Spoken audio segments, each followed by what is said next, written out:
প্রিয় ও স্নেহের 2025 সালের নতুন বছরের সপ্তম শ্রেণীর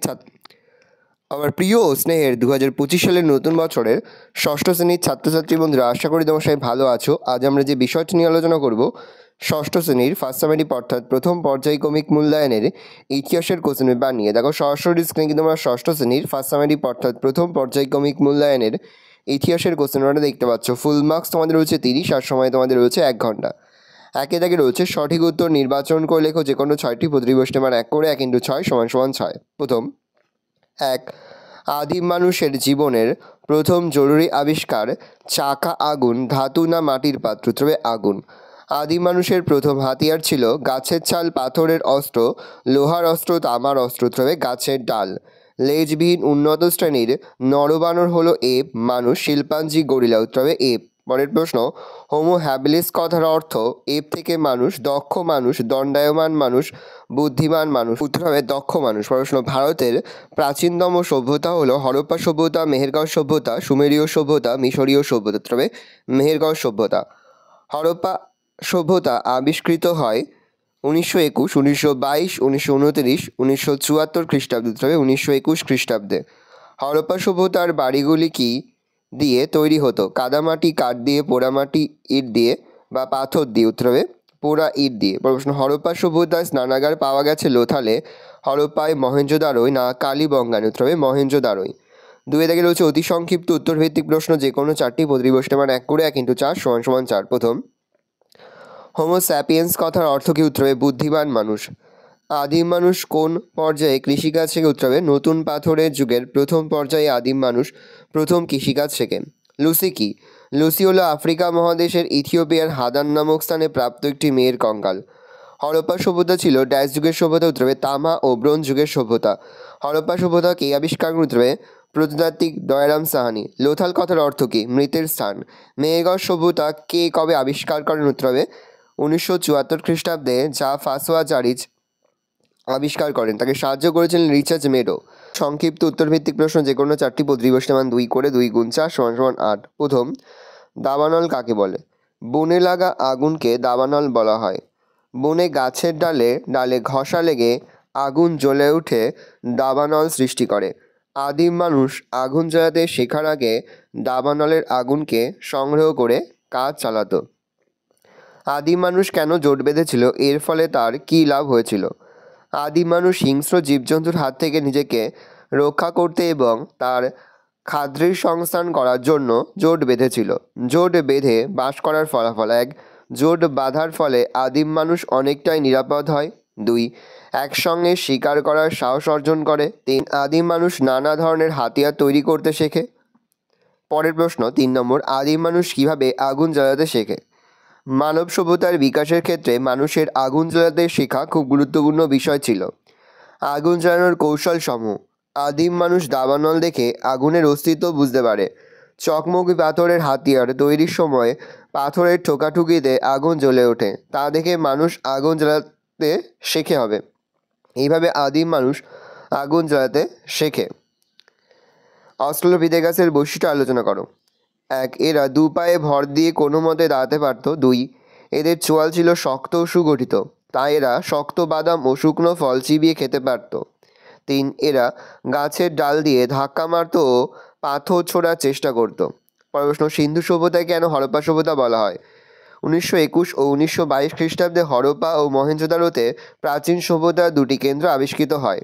সিন্ধু নদীর উপত্যকায় এই 2টি কেন্দ্র অবস্থিত বলে এই সভ্যতাকে সিন্ধু সভ্যতা বলা হতো, কিন্তু পরে সিন্ধু নদীর উপত্যকার বাইরে এই সভ্যতার অনেক কেন্দ্র খুঁজে পাওয়া গেছে, আর এগুলোর মধ্যে হরপ্পা ছিল সবচেয়ে বড়, গুরুত্বপূর্ণ প্রাচীন কেন্দ্র, তাই সিন্ধু সভ্যতাকে হরপ্পা সভ্যতা বলা হয়।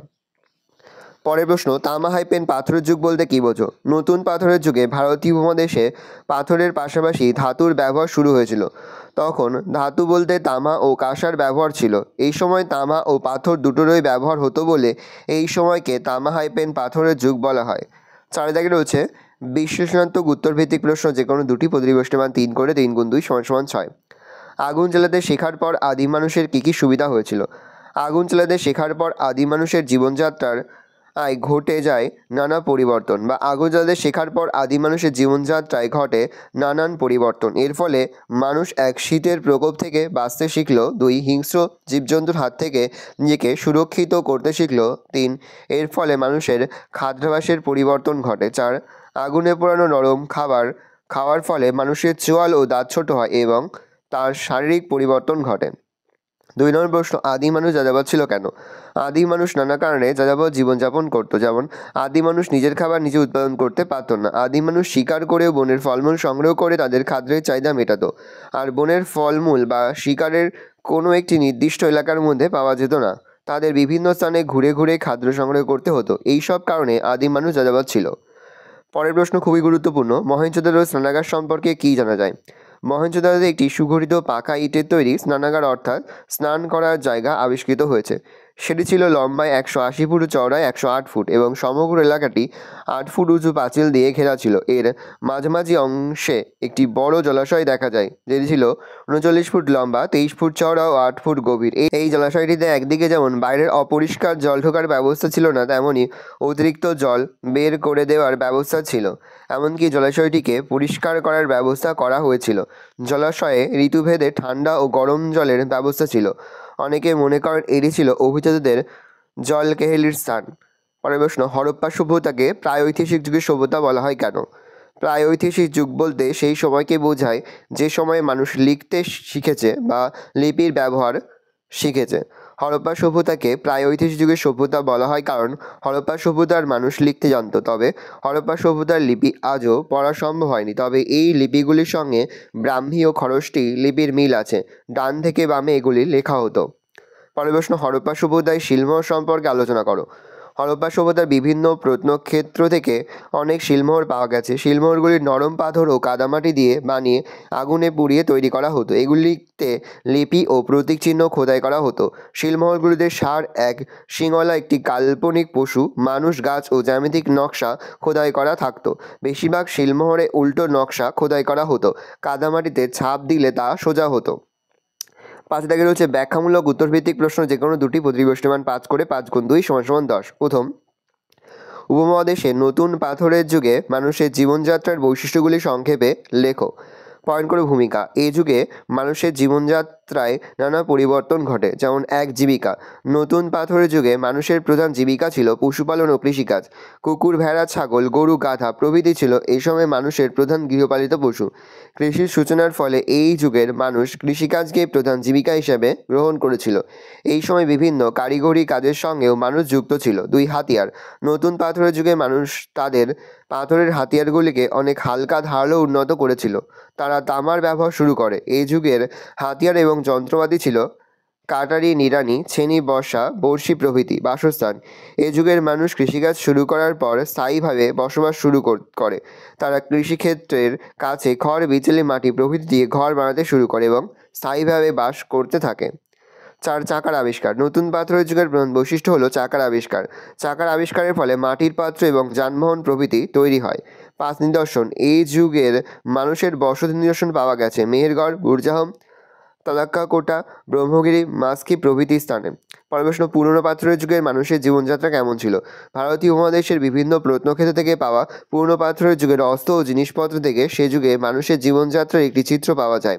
1, দলবদ্ধভাবে খাদ্য সংগ্রহ। পুরনো পাথরের যুগে মানুষের দল বেঁধে পশু শিকার ও ফলমূল সংগ্রহ করত এবং মিলেমিশে খাবার ভাগ করে খেত। 2, পোশাক পরিচ্ছদ। প্রচণ্ড ঠান্ডার হাত থেকে বাঁচতে এই যুগের মানুষ পশুর চামড়া, গাছের ছাল ও লতাপাতা পোশাক রূপে ব্যবহার করত। 3, খাদ্য।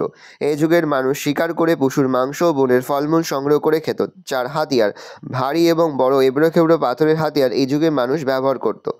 পরের প্রশ্ন, হরপ্পা সভ্যতার নগর পরিকল্পনার বিবরণ দাও। হরপ্পা সভ্যতার নগর পরিকল্পনা ছিল উন্নত ও সুপরিকল্পিত। এই পরিকল্পনা যে কোনো আধুনিক সভ্যতাকে হার মানায়।